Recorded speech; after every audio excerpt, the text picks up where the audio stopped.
अल्हम्दुलिल्लाहि रब्बिल आलमीन वस्सलातु वस्सलामु अला सय्यिदिल अंबिया वल मुरसलीन अम्मा बादु फ़अऊज़ु बिल्लाहि मिनश शैतानिर रजीम बिस्मिल्लाहिर रहमानिर रहीम अस्सलातु वस्सलामु अलैका या रसूलल्लाह अस्सलातु वस्सलामु अलैका या हबीबल्लाह अस्सलातु वस्सलामु अलैका या सय्यदी या ख़ातमन नबिय्यीन व अला आलिका व अस्हाबिका या सय्यदी या नूर अल्लाह।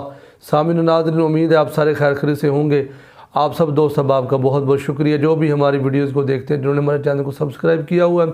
अल्लाह पाक सब के कारोबार माल जान में बरकतें अता फरमाए। अगर हमारी आपको वीडियोस पसंद आ रही हैं तो लाइक भी किया करें, शेयर भी किया करें, कमेंट भी किया करें। शेयर करने से दूसरों का भी भला हो जाएगा, वो भी इस वजीफ़े में शामिल हो जाएंगे, उनके भी कारोबार में बरकतें और ये आसानियाँ पैदा हो जाएंगी। इसलिए इस वीडियो को आगे शेयर ज़रूर किया करें।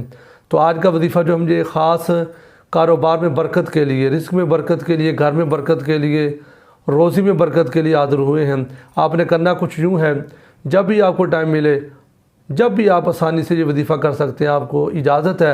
आपने अव्वल आखिर 11-11 बार दुरूद पाक पढ़ना है, या अल्लाह या वहाब, या अल्लाह या वहाब।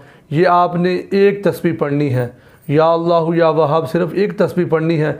इंशाअल्लाह इस वजीफ़े की बरकत से अल्लाह रब्बुल आलमीन के फ़रिश्ते उस बंदे की मदद के लिए पहुँच जाते हैं और ग़ैबी तौर पर उसके लिए रिज़्क़ का एहतमाम फरमाया जाता है। सल्लल्लाहु अलैहि हबीब सल्लल्लाहु तआला अला मुहम्मद सल्लल्लाहु